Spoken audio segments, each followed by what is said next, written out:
El día de hoy hablaremos sobre un artículo el cual está titulado Los métodos acústicos para el diagnóstico pulmonar. Va a ser representado por mi persona Andrés Amado Mosquera Torres, mi compañera Carol Daniela Belalcázar Gaviria y mi otra compañera Jimena Ponte Garzón. Tendremos una breve introducción sobre qué trata esto, el cual nos dice que los avances recientes de la tecnología entre los sensores y los diferentes métodos de análisis computacional nos permiten generar nuevas estrategias para poder medir y o interpretar las señales acústicas pulmonares que originan internamente, como estos pueden ser la respiración y o los sonidos vocales. Con estas nos permiten poder generar una mejor comprensión de estos sonidos y esto nos ha dado nuevos resultados para generar nuevos instrumentos de medición, los cuales nos sirven de manera tanto hospitalaria como hogareña. Para esto tendríamos que saber los diferentes tipos de señales acústicas que se encuentran. Estas se dividirían en dos: las señales acústicas internas, que se veían en sonidos pectorales y vocales, y las señales externas, que serían la insomnificación de las vías aéreas y la insomnificación de los sonidos pectorales. Previo a esto tendríamos los ruidos internos o ruidos respiratorios, que serían los ruidos respiratorios, serían los que se producen cuando el aire pasa a través de los pulmones, y estos se clasificarían tanto normales como anormales. Los ruidos normales serían o se subdividen en ruidos traqueobronquiales y o ruidos vesiculares. Para esto existen diferentes tipos de ruidos respiratorios anormales que se pueden clasificar según las características temporales y o espectrales de la localización de estos. Estos pueden generar diferentes tipos de patologías y o lesiones dentro de los pulmones, lo cual nos logra proporcionar información adicional sobre la gravedad y la ubicación de esta enfermedad. Como ejemplo de lo anteriormente dicho en la tabla, tendríamos lo que son las crepitaciones o crackles. Estos sonidos por lo general se describen como pequeños y o discontinuos y se encuentran típicamente en la inspiración. Por lo general están asociados con enfermedades como la fibrosis pulmonar y o la neumonía. Por el otro lado tenemos la sibilancia. Estos se caracterizan por ser sonidos continuos adventicios que normalmente se escuchan al final de una frase inspiratoria o en la fase inspiratoria temprana. Entonces esto nos puede ayudar a encontrar estos sonidos directamente en estas fases en el espectro. Por otro lado, tenemos los sonidos internos vocales. Estos serían aquellos sonidos vocales que pueden considerarse internos al cuerpo, debido a que son un estímulo externo para las vías respiratorias y o los pulmones. Los sonidos vocales constan de una frecuencia fundamental y varios armónicos que forman frecuencias más altas en pacientes sanos. La auscultación de los sonidos vocales a menudo aparece amortiguada debido a la mala transmisión que se genera del sonido en los pulmones llenos de aire, los cuales filtran frecuencias más altas, a menudo con un pico general de 130 a 200 Hz. Un ejemplo de estas patologías podría ser la pectoriloquía, la cual la pectoriloquía se refiere a un aumento anormal en la claridad de los diversos sonidos vocales susurrados durante la auscultación debido a la presencia de la consolidación pulmonar, lo cual genera que se aumente la velocidad del sonido y por lo tanto esto logra disminuir la amortiguación de la señal vocal debido a la eficiencia de la transmisión del sonido a través del fluido. Puesto esto, mi compañera pasará a describir las siguientes patologías que hacen falta. Métodos de insonificación externas. Tenemos la insonificación a través de la cavidad bucal y el tubo endotraqueal o de las vías respiratorias. Este consta de introducir un sonido a través de la boca o un tubo endotraqueal y su rango de frecuencia se va a encontrar entre los 50 y los 2000 Hz en la cavidad bucal y entre los 20 y 1600 Hz en el tubo endotraqueal. También tenemos lo que es la insonificación torácica. Este sonido se introduce directamente en el pecho mediante percusión, actuadores electrónicos y ultrasonido, donde la percusión excita el tejido torácico con una fuerza impulsiva generando sonido detectable en la pared torácica.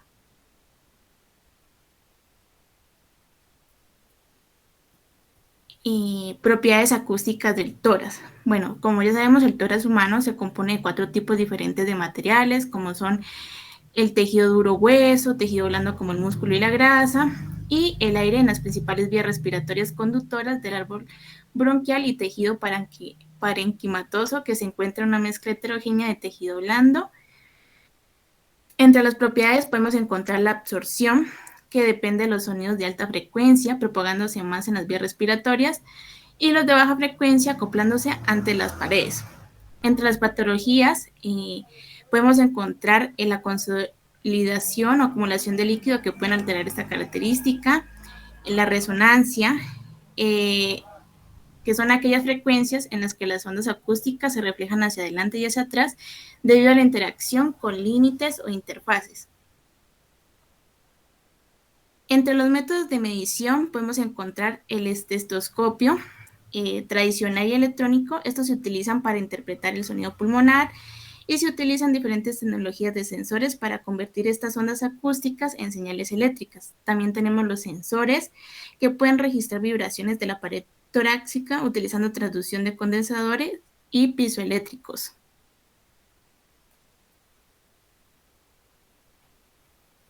El procesamiento de la señal tiene que ver mucho con el rango de frecuencias para el análisis. Fisiológicamente es importante para detectar sonidos cardíacos y pulmonares, y estos van desde una frecuencia hasta los 2000 Hz. Tenemos varios rangos de frecuencias para diferentes enfermedades que vamos a mencionar a continuación, como son la neumonía. Estos son crepitantes asociados y tienen una frecuencia promedio alrededor de los 300 Hz, con una disminución en la respuesta de frecuencia. Está el asma y el EPOC, que es la enfermedad pulmonar obstructiva crónica. Estas tienen una frecuencia por debajo de los 400 Hz. Los pacientes asmáticos muestran una frecuencia media de sonidos pulmonares mayor que los individuos sanos. También está el neumotórax, está asociado con una caída significativa en la amplitud del sonido en el rango de 400 a 600 Hz. Para estos análisis tenemos unos métodos como es el análisis estadístico. Estos tienen una utilidad en la caracterización de sibilancias y crepitaciones, utilizando distribución de estas características, estadísticas de orden superior y correlación cruzada.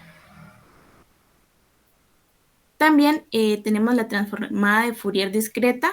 Esta sirve para analizar estas señales pulmonares, destacando la capacidad para llevar estas señales del dominio del tiempo al de la frecuencia, utilizando la transformada de Fourier de corto tiempo para rastrear señales no estacionarias y distinguir las patologías. Función de respuesta de frecuencia. Esta función tiene la capacidad para examinar la amplitud o potencia de una señal en un rango de frecuencias, ayudando a entender así los cambios en la geometría de los pulmones. Esta comprende la transmisión de los sonidos a través de los pulmones en diferentes frecuencias, así como su aplicación para detectar las condiciones como neumonía y neumotórax. Para la neumonía, lo que hace esta función es que él detecta el cambio que genera en su geometría pulmonar. Y en el neumotórax, esta función detecta la cantidad de líquidos que quedan dentro o alrededor de los pulmones. El otro análisis es el cepstrum de frecuencia de fusión. Este análisis es útil para la extracción de características de señales audio. Estas características generan coeficientes de cepstrum de frecuencia de fusión, o en sus siglas MFCC, que se utilizan ampliamente en el reconocimiento de voz y los análisis de sonidos pulmonares. Las transformadas de Wavelet y Hilbert-Hwang. Las transformadas de Wavelet se centran en las frecuencias particulares mediante la aplicación de sucesivos filtros tanto de paso alto y paso bajo. Y estas utilizan información parcial de tiempo y frecuencia para así ayudar a caracterizar con mayor precisión la señal mediante ventanas de tamaño variable. y las transformadas de Hilbert-Hwang se utilizan para extraer componentes oscilantes en el dominio del tiempo. Son útiles para determinar las características de diferentes sonidos pulmonares como crepitantes o eliminación de ruido. El modelado autorregresivo también se conoce como codificación predictiva lineal. Es útil para las señales que varían en el tiempo. Lo que sucede es que se superpone cada muestra para representar mediante una combinación lineal de las muestras anteriores. Este modelo produce un resultado y depende de las bases dadas por las muestras anteriores. Y son escaladas mediante coeficientes predictorios estocásticos. Los algoritmos de clasificación. Estos, junto con las técnicas de preprocesamiento, son útiles para la detección automática de sonidos pulmonares adventicios y del diagnóstico de las patologías pulmonares. Encontramos primero el algoritmo de máquinas de vectores de soporte, en sus siglas SVM, que son un algoritmo de aprendizaje supervisado útil para la clasificación binaria y no lineal. Este algoritmo para la clasificación de los sonidos respiratorios y en comparación con otros no es muy útil, ya que existen varios estudios que han comprobado que los algoritmos vecinos más cercanos tienen unos mejores resultados con respecto a la clasificación de los sonidos. El algoritmo de vecinos más cercanos, KNN, son algoritmos de clasificación que se basan en instancias que han demostrado una precisión superior en la clasificación de estos sonidos pulmonares. Y lo que trata es lo que hace es que junta en un mismo espacio los registros tomados y lo que hace es que detecta los vecinos más cercanos. De esta manera, pues puede detectar y clasificar de mejor manera los sonidos respiratorios. Las redes neuronales artificiales son utilizadas en la clasificación de los sonidos pulmonares debido a su capacidad para modelar las relaciones complejas y requieren conjuntos de datos grandes para evitar el sobreajuste. Y los algoritmos de modelo de mezcla gaussiana se utilizan para identificar los sonidos pulmonares anormales mediante la comparación con modelos representativos.